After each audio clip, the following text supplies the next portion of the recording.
अला सय्यदना मुहम्मदिन खातमिन नबिय्यीन व अला आलिहि व सहबिहि अजमईन व अला मन तबिअहुम बि इहसानिन इला यौमिद्दीन।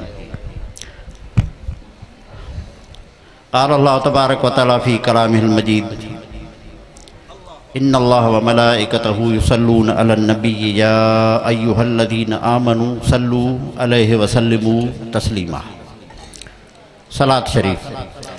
अल्लाहुम्मा सल्लि अला सय्यदना मुहम्मदिन नबिय्यिल उम्मी व आलिहि व असहाबिहि व बारिक व सल्लिम अदद खल्क़िक व रिज़ा नफ़्सिक व ज़िनत अर्शिक व मिदाद कलिमातिक व अदद कुल्लि मअलूमिन लक दाइमन अबदा।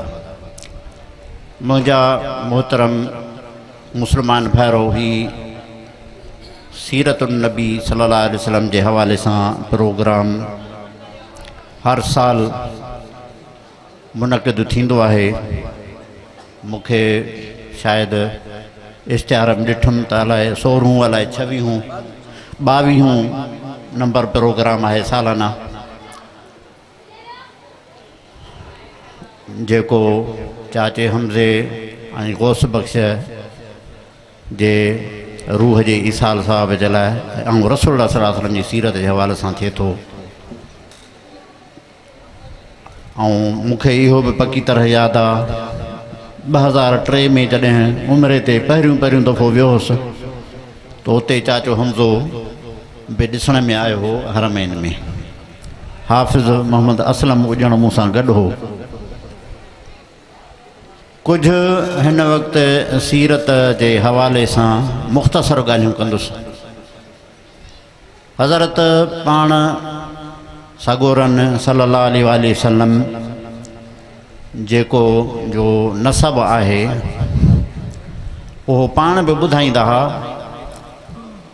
जियां तव्हां पंहिंजो नसब कुझु ॾाॾे परॾाॾे ताईं ॿुधाए वेंदा आहियो त हज़रत रसूल करीम सल्लल्लाहु अलैहि वसल्लम जन बि पंहिंजो नसब मअद बिन अदनान ताईं पहुचाईंदा हुआ। सैयदना मुहम्मद बिन अब्दुल्लाह बिन अब्दुल मुत्तलब बिन अब्द मनाफ बिन हाशिम बिन कुसैय बिन किलाब ओ मथे मअद बिन अदनान ताईं। इमाम बुखारी पंहिंजे सही बुखारी में त न पर पंहिंजे ॿिए किताब तारीख़ुल कबीर में अॻिते बि नसब लिखियो आहे हज़रत इस्माइल अलैहिस्सलाम ताईं। हज़रत इस्माइल अलैहिस्सलाम वारा तौरात जी रिवायत मुताबिक़ पाण में 12 भाइर हुया।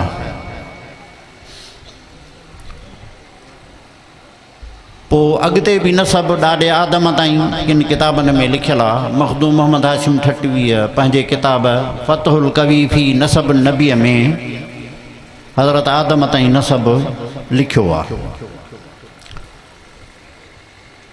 हज़रत रसूल करीम सल्लल्लाहु अलैहि वसल्लम जन जे ॾाॾंग में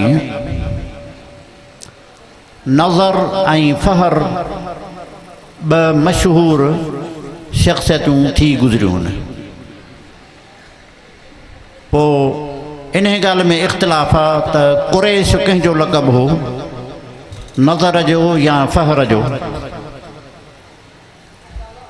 अक्सर फ़हर खे तरजीह ॾियनि था छो उहो बहादुरीअ में वॾे पाए ते पहुतल हो ऐं कुरैश हिकु अहिड़ी मच्छीअ जो नालो आहे जेका बहादुर हूंदी आहे, तंहिंजे करे उनखे कुरैश कोठे वियो। न त कुरैश नालो मुस्तक़िल पाण सगुरनि जे नसब में पढ़ंदो त नाहे। रसूल करीम सल्लल्लाहु अलैहि वसल्लम जे नसब में जेको कुसै अचे थो,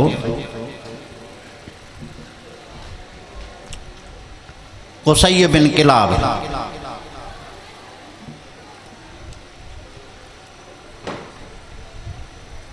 उन्हें जी विलादत थी तो उन्हें जो पीउ वफ़ात करे हो, यतीम थी पियो।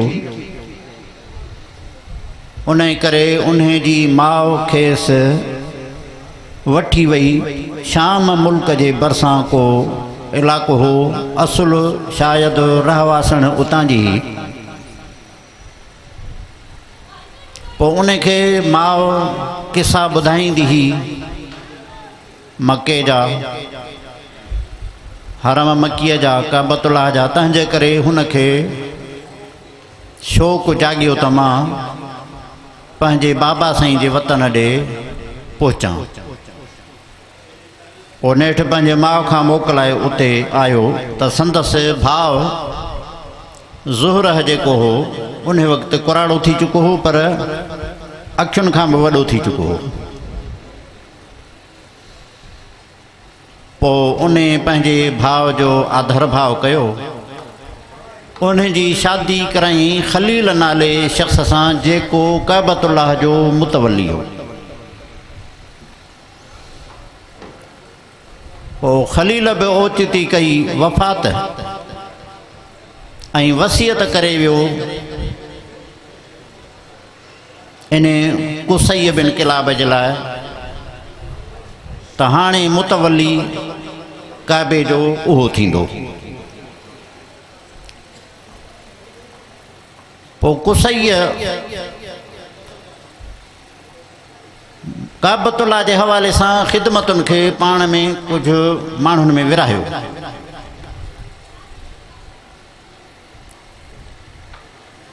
कंहिंखे सिकाया हवाले कयईं, कंहिंखे रिफ़ाद हवाले कयईं, कंहिंखे इमारा हवाले कयईं।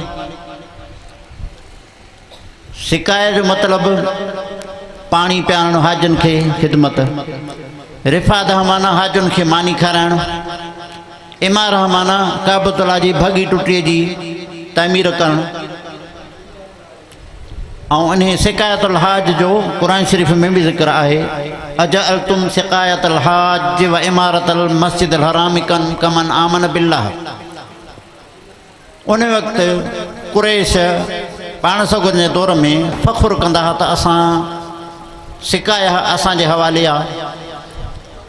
हज़रत अब्बास पाण सगुरन जो चाचो अञा मुस्लमान कोन थियो हो त उन खे मुसलमान थींदड़ शख़्स चवंदा हुआ त यार तूं चाचो थी करे ऐं तूं मुसलमान कोन थो थी, तव्हां अहिड़ा आहियो त हज़रत अब्बास चयो त यार सॼो भला असां ॾे वेठा था ॾोह ॾियो, आख़िरकार असां बि सवाब जो कमु था कयूं, सिकायतुल हाज असांजे हवाले आहे। पोइ इन हवाले सां आयत नाज़िल थी हुई, काॾे सिकायतुल हाज काॾे हुन मोमिन जो ईमान, इहे बराबरि कया अथव छा? माना ईमान अञा मथे आहे। हा, सिकायतुल हाज जेकॾहिं ईमान सां गॾु आहे त पोइ सोन ते सुहागो आहे। पोइ कुसईअ खे औलाद जेको थियो उनखे 6 पुट थिया, उन्हनि मां हिकिड़े जो नालो हाशिम।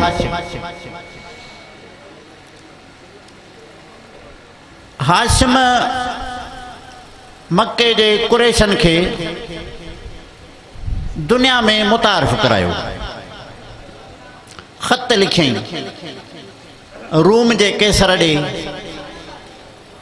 हबश जे नजाशी ॾे ऐं ॿियनि बादशाहनि ॾे,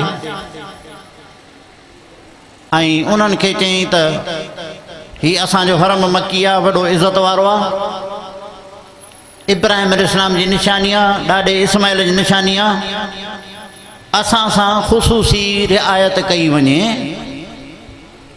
जेको तिजारती टैक्स थिए थो, अॼुकल्ह तव्हांखे टैक्स सम्झणु आसान आहे।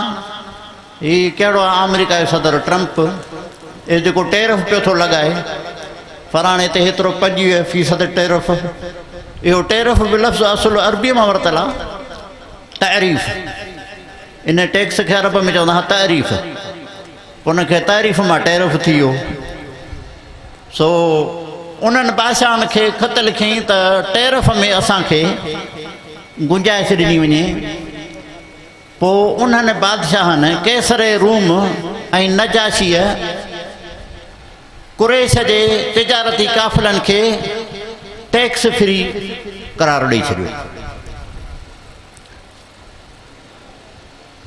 ऐं विच ते ॿिए कुझु ॻोठ अहिड़ा हूंदा हुआ जेके फुर लुट कंदा हुआ, जिन जो सॼो गुज़र इन ते हो। जीअं हाणे बि कुझु माण्हुनि जो गुज़र फुर लुट ते आहे, अगवा करण ते आहे, त हुननि जो बि ईअं हूंदो हो। उन्हनि सां वञी मिलियो उनखे चई त बाबा तव्हां फुरल लुट न कयो, तव्हां ताईं सामान तव्हांजो पहुचंदो, असांजा काफ़िला जेके होॾां सामान खणी ईंदा असांखे हुन मां फ़ाइदो थिए थो, टैक्स कोन थो वरितो वञे, कुझु तव्हांखे ॾींदासीं पंहिंजे हिसाब सां। पोइ इन तरीक़े सां हुन अमुन सॼे इलाइक़े में पैदा कयो, माण्हुनि सां मुलाक़ातूं करे। जीअं अॼुकल्ह जा बादशाह वञनि था अमुन जी ॻाल्हियुनि जे लाइ, तिजारती मुआहिदनि जे लाइ हण वठि लॻी पई आहे, हुन बि ईअं पंहिंजे कुरैश जे तिजारत खे महफ़ूज़ कयो। हिकु दफ़े मके खां शाम ॾांहुं वेंदे जो वाट ते मदीनतुल मुनव्वर अचे थो, ख़ैबर बि अचे थो, मदाइन सालिह बि अचे थो, तबूक बि अचे थो, त मदीने में तरसियो त उते हिकु माई सगोरी उन जे हुस्न ऐं शराफ़त खां मुतासिर थी करे उन जे माइटनि ॾे शादीअ जो पैगाम मोकिलियईं ऐं माईअ सां हुन जी शादी थी।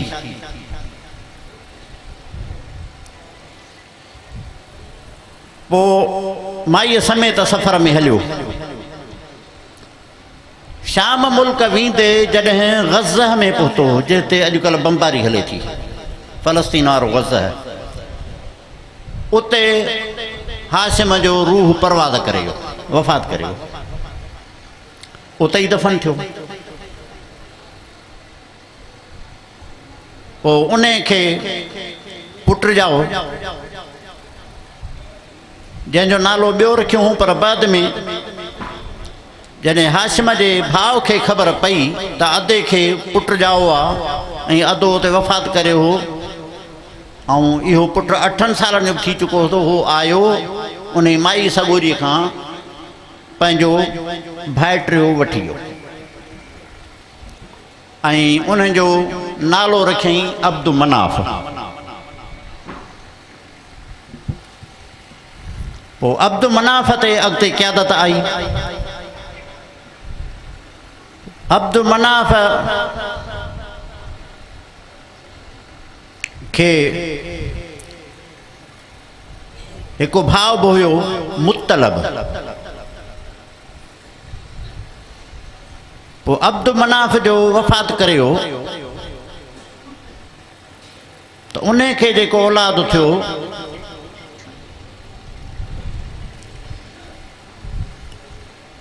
अब्दु मनाफ़ वफ़ात कई त उन जी संभाल कई मुतलब। तंहिंजे करे चवनि था त इन जे पुट जो नालो वरी अब्दुल मुतलब जी, माना मुतलब जो बानू, छो त मुतलब जी ख़िदमत में रहियो, तंहिंजे करे। पोइ अब्दुल मुतलब खे 10 पुट थिया मुख़्तलिफ़ घर वारनि मां, किन 12 बि लिखियो आहे, ऐं 6 न्याणियूं थियूं, जिन मां नंढे में नंढो हज़रत अब्दुल्ला हो। ऐं हुन बास बासी ही त जेकॾहिं मूंखे 10 पुट ॼावा ऐं समूरा मुंहिंजे ज़िंदगीअ में ई जवान थिया त मां हिकिड़े खे अलाह जे नाले क़ुर्बान कंदुसि, माना ज़बह कंदुसि। पोइ वाक़ई हुनजी उमिरि वॾी थी, 10 पुट वॾा थी विया, हाणे कंहिंखे कुझिजे, कंहिंखे कुझिजे, नंढे हुजण जे नाते सां या कुझु ख़सलतुनि जे करे अब्दुल्लाह जो शानु ई ॿियो हो, भेनरुनि खे वधीक प्यारो बि हो। उन्हनि जूं भेनरूं ॿाहिरनि जूं हुयूं, सफ़िया, अरवा, आतिका, ॿिए बि 3 आहिनि, कुल 6 भेनरूं हुयूं। सफ़िया त यको पोइ पाण सगुरनि वटि बि आई हिते मदीने में, जंहिंजो पुटु हो ज़ुबैर बिन अल-अवाम। पोइ नेठि कुणा विधा विया, कुणे में नालो निकितो हज़रत अब्दुल्लाह जो। अचे रोज़ राड़ो पियो भेनरुनि में त नंढड़ो अदो कुसे थो, पंहिंजे पीउ खे अर्ज़ु कयूं त इन खे न कुह, इन जे एवज़ में 10 उठ कुह ज़बह कर, बाक़ी हिन खे न कुह। पोइ हुन छा कयो 10 उठ तयारु करे बीहारी, हाणे वरी कुणू विधई 10 उठ या अब्दुल्ला, अब कुणू जो पियो त वरी अब्दुल्ला ते, वरी हुन 20 उठ कया, 10 वधाई, वरी कुणू विधई त 20 उठ या अब्दुल्ला, वरी बि अब्दुल्ला, वरी 30, वरी 40, 50, 60, 70, 80, 90 तब अब्दुल्ला। पोइ नेठि जेसन 100 उठ कई त पोइ उन में वरी 100 उठनि वारो कुणू पियो, पोइ 100 उठनि अलाह जे राह में ॾिना या कुठा या छा बि कई, अब्दुल्ला बची वियो। तंहिंजे करे पाण सगोरा फरमाईंदा हुआ अना इब्नु ज़बीहैन, मां 2 ज़बीहनि जो पुटु रहां। 2 ज़बीहनि मां मराद हिकिड़ो हज़रत इस्माइल जंहिंखे हज़रत इब्राहिम अलैहिस्सलाम ज़बह कयो पिए, पर उन जे जॻह ते अलाह तबारक व तआला घटो आंदो जेको कुसिजी वियो, तव्हां किसो ॿुधो आहे आलमनि खां। ऐं ॿियो ज़बीह अब्दुल्ला जंहिंखे अब्दुल मुतलब कुहण जो इरादो कयो हो, पर पोइ 100 उठनि जे एवज़ बची वियो। त पाण सगुरा इहा फ़ख्र सां ॻाल्हि कंदा। अब्दुल्ला नौजवान थियो त उन जे हाणे शादीअ जूं ॻाल्हियूं हलियूं, पोइ उन जे लाइ वियो मदीने। उन खे अब्दुल्ला जे लाइ आमना पसंदि अची वई, उन सां ॻाल्हियूं हलियूं, आमना बिनत वहब, उन सां शादी थी वई। पर वरी उन जी आमना जी ॿी सोट रही सॻी, उन सां वरी अब्दुल मुतलब शादी कई, उहो बि रिश्तो उते तय थी वियो। पोइ अब्दुल्ला खे परणाए पाण जी अचे मदीने पहुता। पोइ अब्दुल्ला खे हज़रत मुहम्मद सल्लल्लाहु अलैहि वसल्लम जन ॼावा, ऐं अब्दुल मुतलब खे आमिना जी सोट मां वरी हज़रत हमज़ो ॼाओ।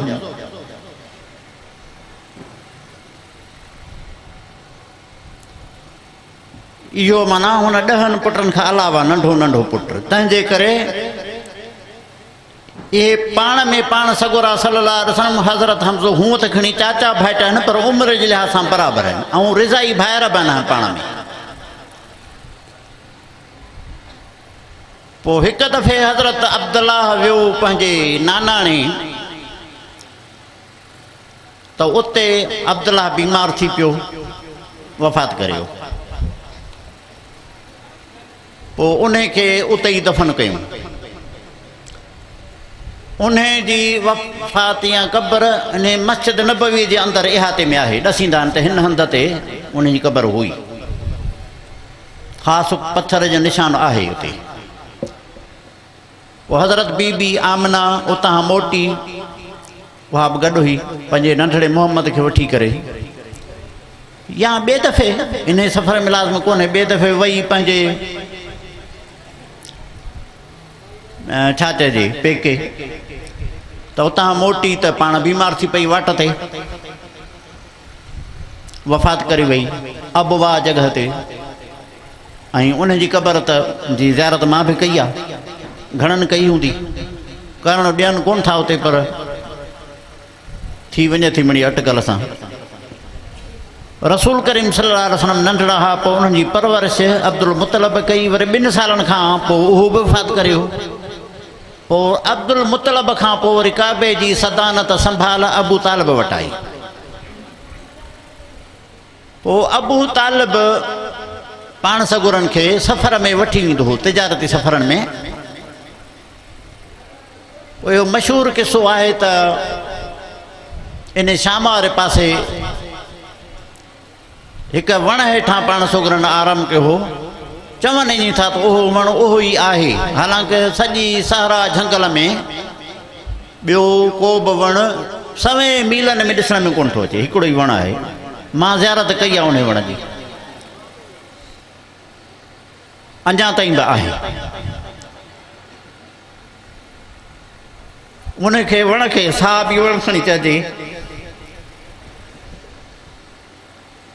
ही जेको मशहूरु आहे, जीअं मौलाना मोहम्मद ईसा साहिब इशारो कयो त चिमकारा थिया, किसरा जे कोट जा किंगरा किरी पिया।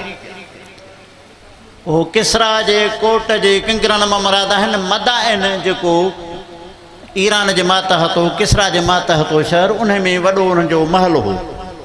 उहो इराक़ में अञा बि उन जा आसार आहिनि, मां ॾिठा आहिनि। उहो कोट वॾो अञा उन जी वंग बि बीठी आहे। त इहो मुख़्तसर पस मंज़र हो रसूल करीम सल्लल्लाहु अलैहि वसल्लम जे आली ऐं शरफ़ वारे नसब जो। इंशा अल्लाह ताला रसूल करीम सल्लल्लाहु अलैहि वसल्लम जे सीरत जे ॿियनि पहलुअनि ऐं पासनि ते उलमाए किराम ॻाल्हाईंदा।